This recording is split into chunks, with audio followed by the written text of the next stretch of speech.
Pas këshillimit dhe votimit, konform ligjit 358 dhe 363, paragrafi 1, pika 1.3 të KPPRK-s, sot me datën 16/06/2025, një zëri në emër të popullit publikisht shpall këtë aktgjykim. I akuzori Gavrilo Milosavljević, me shënime personale si në shkresat e lëndës, i akuzuar me akt akuzën e Prokurorisë Speciale të Republikës së Kosovës, me shenjen PPS numër 91 fraksion 2023,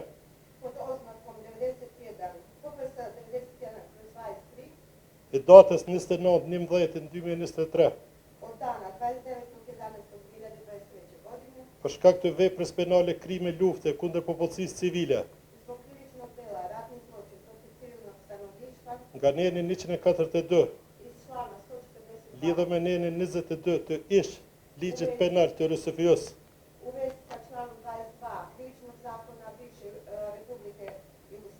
konform nenit 363, paragrafi 1, nën paragrafi 1.3 të kodit procedurës penale të Republikës së Kosovës, pak sa avokati.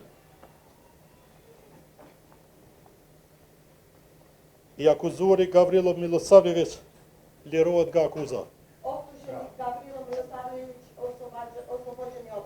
Për arsye se nuk është provuar se i njëjti e ka kryer veprën penale për të cilën akuzohet. Konform nenit 453, paragrafi 1 i kodit procedurës penale të Republikës së Kosovës, shpenzimet e procedurës penale bien mbi barrën e buxhetit të kësaj gjykate. Të dëmtuarit për realizimin e kërkesës pasërore juridike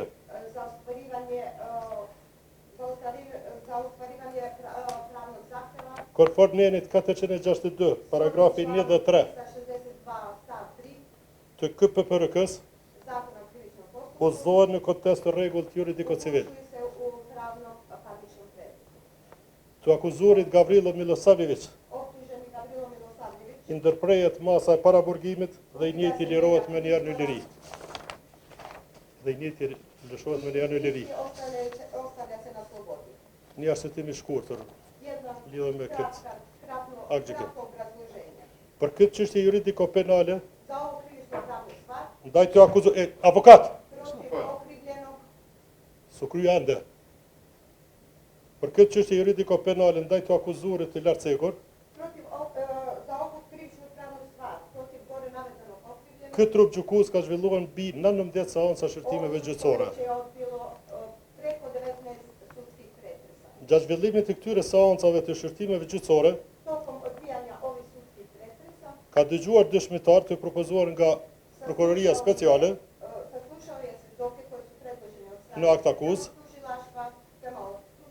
ka dëgjuar edhe dëshmitar të propozuar nga pala mbrojtëse, ka administruar prova, si ato materiale edhe ato personale, të propozuara nga palët në procedurë penale. Atëherë trupi gjykues me një ndërgjegje dhe koncentrim të shtuar i vlerësoi çdo provë një nga një dhe në lidhje me prova tjera dhe në bazë të vlerësimit të tyre ka arritur te përfundimi se në këtë çështje penale nuk janë provuar faktet konkrete të cilat përbëjnë elementën kryesore të figurës së veprës penale, e cila vihet me barë të akuzuarit. Nga se edhe dëshmitar që dëshmitë e tyre lidhur me masakrën e burgut të Dubravës, të cilët i kanë dhënë në polici, prokurori, po edhe në këtu në gjykat,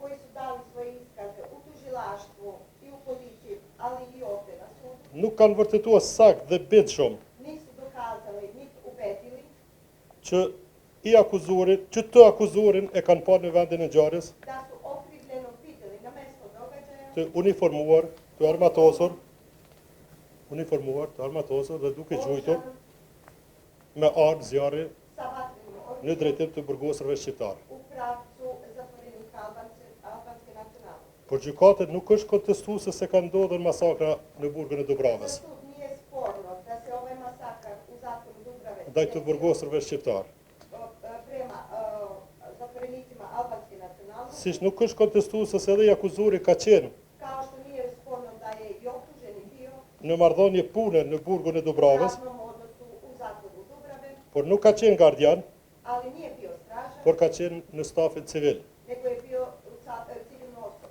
Andaj në mungesë të gjitha këtyre provave, Stoga u izuzeću ovih dokaza, gjykata nuk ka mund ta vërtetoj përtej dyshimit sud nije mogao da utvrdi preko të bazuar mirë se i akuzori ka kryer veprën penale për të cilën është akuzuar. optuženi izvršio krivično delo za koje je optužen. Atëherë mbi bazën e këtyre provave dhe fakteve, Na osnovu ovih dokaza i činjenica, gjykata ndaj të akuzorit mori aktgjykimin lirues. sud je nad ovim činjenicama i dokazima sud je doneo oslobađajuću Aktgjykimin në formë liruese, aktgjykimin në formë të shkruar znači presudu u pismenom obliku dhe me një arsyetim më të zgjeruar sa proširenim obrazloženjem. do ta pranojnë palët në procedurë në afatin e paraparë ligjor. Stranku će dobiti u zakonskom roku. Palët e pakënaqura me këtë aktgjykim Stranke koji nisu zadovoljne sa ovim kanë të drejtë të ushtrojnë ankesë imaju pravo da podnesu brenda afatit ligjor prej 30 ditësh u zakonskom roku od 30 dana. në gjykatën e apelit të Republikës së Kosovës Republike Kosovë përmes kësaj gjykate. preko ovoga suda. Kaq është. Mirupafshim.